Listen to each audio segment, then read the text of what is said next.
What's up, demons? Long overdue, but here's my top fiction reads from 2025. Knocked out 15 books last year. Let's start it off with 15 through 11. 15 for me was The Dubliners by James Joyce. Again, great book, but reading this made me understand why the Irish drank so much. Beautifully written, but man, just some bleak stuff. 14, Breakfast of Champions by Kurt Vonnegut. There's a significant portion of this book that's dedicated to describing the girth and length of each character's penis, and I wish more authors were brave enough to dive into these types of territories. So, fun book, but checks in at number 14. 13, Zone 1 by Colson Whitehead. My first Colson Whitehead book on this list, one of my final reads of the year. It explores the mundane side of a zombie apocalypse, and it's like if a zombie apocalypse was put together by your HR department. 12, Brave New World by Aldous Huxley, part of my dystopian dive during this year, which, for many reasons was needed, but it's the end of the world as we know it, and at least the drugs sound good in this one, so you got that going for you, which isn't bad. 11, Harlem Shuffle, second Colson Whitehead book. It's a fun period piece that deals with all the ethics of what it really takes to pull yourself up by your bootstraps. Crime doesn't pay, except the few times it does in this book. All right, now time for 10 through 6 on our top fiction books of 2025. We started off with Long Island Compromise at number 10 by Taffy Brodesser Ackner. This is a modern tale of the American dream that reminds everyone the hard work of our ancestors is no match for our emotional trauma. This one hit home for me with the ideas of a family business being passed down and just what it takes to make that survive in today's world. 9, The Underground Railroad, again, Colson Whitehead. Colson Whitehead writes such an incredible story about the horrors and perseverance through slavery that I'm sure our current government would like this book canceled. For now, it's not, and I encourage anybody to read it.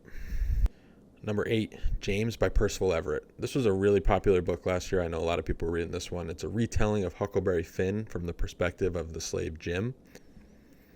It's a nice exercise in poetic justice if you like the type of justice you can find in a Jason Statham movie. And at number 7, Grapes of Wrath, John Steinbeck. This is the first time I read this American classic.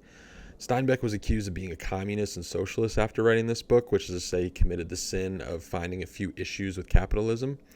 It's like if doom scrolling was a novel, this one. Just when you think it can't get worse, it does. And number 6, Cloud Cuckoo Land by Anthony Doerr. This is a very different for me type of read than a lot of the rest of my books for the year, but this is a novel that ties together many different stories in an amazing way. And it's a book for people who really like books, so it's no wonder why it's so long. All right, here it is, the top 5, my best fiction reads of 2025.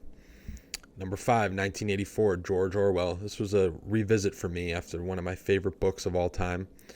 Luckily, there's nothing in this book that currently reminds you of the present day that we're living in.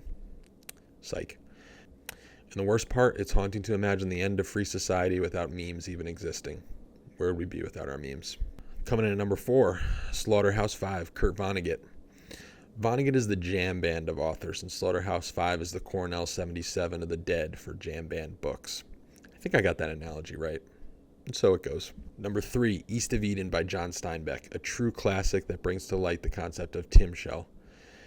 It brings the biblical idea of good versus evil and makes it more relatable for the activities of everyday life. It's been an American favorite for over 70 years. Will it live another 70 years? Thou mayst. Number 2, Demon Copperhead, Barbara Kingsolver. Man, this one was really good. Just a moving look at modern-day Appalachia and a retelling of Charles Dickens' David Copperfield story. I never read that one, but I really like this one. And this is the type of book I think J.D. Vance would have written if he had anything interesting to say. And at number 1, another Colson Whitehead book. He was a favorite author of mine for the year, The Nickel Boys.